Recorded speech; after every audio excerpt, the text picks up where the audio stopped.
कई साल पहले की बात है। रीठौली गांव में जो एक नदी के किनारे बसा था, राम नाम का एक मेहनती और दयालु किसान अपनी पत्नी सरिता के साथ रहता था। उनके पास एक छोटा सा घर और एक गाय थी। एक दिन राम नदी के किनारे घास काटने जा रहा था। राम को तेज हवा और सूखे की चेतावनी मिली। वो जल्दी जल्दी घास काट जाने लगा ताकि उसकी गाय लक्ष्मी को भोजन मिल सके। तभी उसकी नजर एक कमजोर गर्भवती गाय पर पड़ी जो भटकता हुआ रमेश की तरफ आ रही है। राम भी सुनसान जगह में देखकर हैरान रह गया। धीरे धीरे राम भी गाय की ओर बढ़ने लगा। पास जाके उस गाय से पूछा, अरे, तुम इस सुनसान जगह अकेली यहाँ क्यों हो? इस सूखे में तुम्हें कोई देखने वाला नहीं है। और तुम्हारा मालिक कहाँ है? कहीं दिख नहीं रहा। गाय ने राम को कुछ पल देखी और फिर थकी आवाज में बोली, मैं इलाके में अकेले भटक रही हूँ। मेरा कोई मालिक नहीं। मैं गर्भवती हूँ और मुझे अपने बच्चे की बहुत चिंता है। मुझे कुछ ही दिनों में बच्चे होने वाली है। कुछ समझ में नहीं आ रही है कि मैं कहाँ जाऊं। रामू गाय की बात सुनकर आंख में आंसू आ जाता है। फिर उसने हिम्मत देते हुए कहा, बस इतनी सी बात है, तुम चिंता मत करो। चलो मेरे साथ मेरे घर। मैं तुम्हारा और तुम्हारे बच्चे का अच्छे से ख्याल रखूंगा। और मेरे घर मेरी लक्ष्मी गाय भी गर्भवती है। तुम दोनों एक ही साथ रहोगे। और हाँ, आज से मैं तुम्हारा मालिक हूं। ठीक है, चलो मेरे साथ। आप इतने दयालु हैं। आज तक किसी ने मुझसे इतने प्यार से बात नहीं की। आप पहला दयालु इंसान हैं जो इतना ख्याल रखने की बात कर रहे हैं।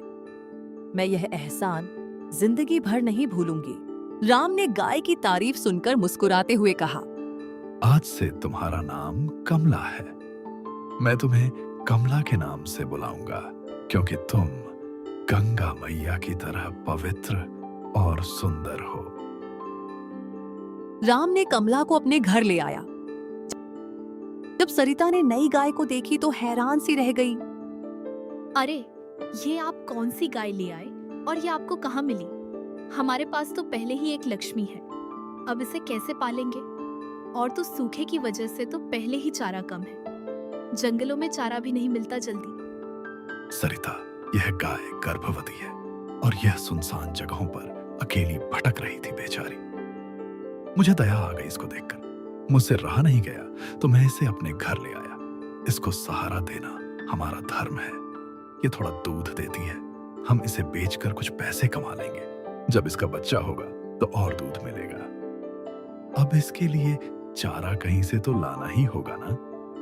जैसे लक्ष्मी हमारी गाय, वैसे यह भी क्या फर्क पड़ता है? रहेंगी दोनों एक साथ में। ठीक है, लेकिन इसे लक्ष्मी के पास बांध दो। मैं इसे खाना दूंगी, पर ज्यादा खर्चा नहीं करूंगी। हाँ। राम ने कमला का नाम बताया और उसे लक्ष्मी के पास बांध दिया। अब लक्ष्मी ने कमला को देखी और कमला से बोली, कमला बहन, तुम चिंता मत करो। तुम बिल्कुल सही घर में आई हो।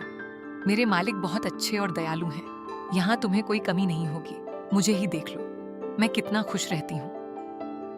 हाँ, मुझे भी लग रही है ऐसा। मालिक का दिल बहुत बड़ा है। मैंने तो कभी सोचा भी नहीं था कि मुझे ऐसा घर और ऐसा मालिक मिलेगा। राम दोनों गायों को अच्छा खाना देता। इधर सरिता अब हर दिन दोनों गाय की दूध निकालती। दूध बेचकर बहुत खुश थी, क्योंकि वो ढेर सारा दूध देती थी। वहीं कमला थोड़ा सा दूध देती, जिसे बेचकर रमेश कुछ पैसे कमा लेता। लेकिन जैसे जैसे कमला की गर्भावस्था बढ़ी, उसका दूध कम होने लगा। सरिता को यह बिल्कुल पसंद नहीं आया। एक दिन सरिता गुस्से में बोली, राम, यह कमला तो बेकार गाय है। कुछ बूंद दूध देती है और हमारा सारा चारा खा जाती है। सूखे में चारा ढूंढना कितना मुश्किल होता है और यह मुफ्त में खा रही है। सरिता, कमला गर्भवती गाय है। उसे पोषण चाहिए। लक्ष्मी भी तो गर्भवती है, फिर भी दूध देती है। थोड़ा धैर्य रखो, दूध जरूर देगी। लक्ष्मी हमारी पुरानी गाय है। उसने हमें हमेशा फायदा दिया। लेकिन इस कमला पर मैं एक पाई भी खर्च नहीं करूंगी।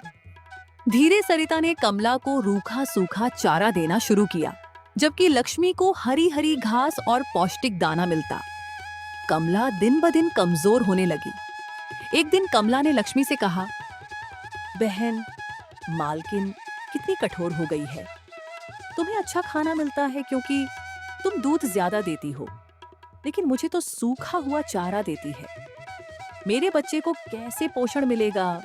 तुम चिंता मत कर बहन, मालिक बहुत दयालु हैं।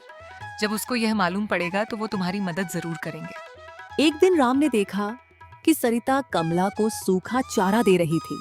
सरिता, यह क्या कर रही हो?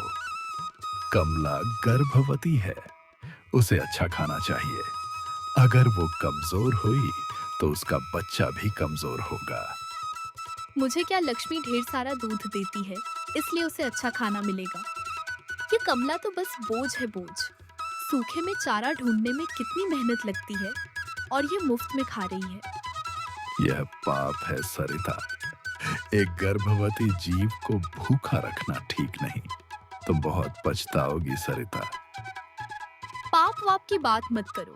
अगर यह गाय रहना चाहती है तो ज्यादा दूध दे, वरना इसे भगाओ। सरिता ने कमला की रस्सी को और कसकर बांध दिया और उसे खाना देना बंद कर दिया। 2 दिन में कमला की हालत बहुत खराब हो गई। बहन, अब मैं और बर्दाश्त नहीं कर सकती। अगर मैंने कुछ नहीं खाया तो मेरा बच्चा मर जाएगा। मुझे नहीं पता भगवान मुझे ये सजा क्यों दे रहे हैं। कमला, तुम्हें यहाँ से चले जाना चाहिए। गंगा के उस पार एक हरा भरा मैदान है जहाँ कई गाय रहती हैं। वहाँ तुम्हें भरपेट खाना और पानी मिलेगा। मैं इतनी कमजोर हो गई हूँ कि वहां तक नहीं जा सकती। तुम्हारी बहन हूँ। रात को जब सब सो जाएंगे तब मैं तुम्हारी रस्सी खोल दूंगी। तुम वहां चली जाना। रात को लक्ष्मी ने चुपके से कमला की रस्सी खोली। कमला धीरे धीरे गंगा के उस पार चली गई। वहां उसे हरी हरी घास और साफ पानी मिला। वे खाने पीने के बाद एक पेड़ के नीचे आराम करने लगी। उसे सुकून मिला। उधर कमला के जाने के बाद सरिता को अचानक बुखार और कमजोरी ने घेर लिया। राम ने वैद्य हरि को बुलाया। वैद्य ने कहा, यह कोई साधारण बीमारी नहीं लगती। शायद कोई दैवीय प्रकोप है। इसे यही दवाएं गाय के शुद्ध दूध के साथ देना। राम लक्ष्मी का ताजा दूध निकाला और सरिता को दिया, लेकिन जैसे ही सरिता ने गिलास छुआ, दूध हाथ से गिर गया। कई बार कोशिश करने पर भी यही हुआ। सरिता रोते हुए बोली, रमेश, मुझे समझ आ गया। ये मेरे पाप का फल है। मैंने कमला को भूखा रखा, उसे सताया। अब भगवान मुझे सजा दे रहे हैं। चलो सरिता, हम कमला को ढूंढकर उससे माफी मांगते हैं। शायद हमें वह माफ कर दें। दोनों गंगा के किनारे गया और पास कमला को खोजा, लेकिन वह कहीं नहीं मिली। उधर कमला ने एक सुंदर बछड़े को जन्म दिया। वो सोचने लगी, अब मैं बहुत दूध दे सकती हूँ। शायद मालकिन अब मुझसे खुश होगी। मैं वापस उनके घर जाती हूँ, शायद मुझे फिर से रख ले। वह अपने बछड़े को लेकर रमेश के घर लौट आई। लक्ष्मी ने कमला को देखकर खुशी से कहा, बहन, तुम आ गई। मैं बहुत खुश हूँ और तुम्हारा बछड़ा कितना प्यारा है। लक्ष्मी बहन, तुम सही कह रही हो। वैसे मालिक और मालकिन दिख नहीं रही है। मैं मिलना चाहती हूँ। कमला, मुझे माफ कर दो। मैंने तुम्हें बहुत सताया। मुझे उसकी सजा मिल गई और मेरी बीमारी मेरे लालच की सजा है। मुझे माफ कर दो। आज के बाद मैं तुम्हें कभी कभी नहीं सताऊंगी। रमेश ने सारी बात कमला को बताई। कमला की आंखों में आंसू आ गए। रमेश ने कमला का ताजा दूध निकाला और सरिता को दिया। इस बार दूध नहीं गिरा। सरिता ने दवाई ली और जल्दी ठीक हो गई। उसने रमेश से कहा, आज से मैं अपना लालच छोड़ती हूँ। मैं कमला और लक्ष्मी की पूरी सेवा करूंगी। इस तरह सरिता ने अपनी गलती सुधारी। वो दोनों गायों और उनके बछड़ों की देखभाल करने लगी। गंगानगर में उनकी कहानी फैल गई और लोग रमेश की दयालुता और सरिता के बदलाव की तारीफ करने लगे।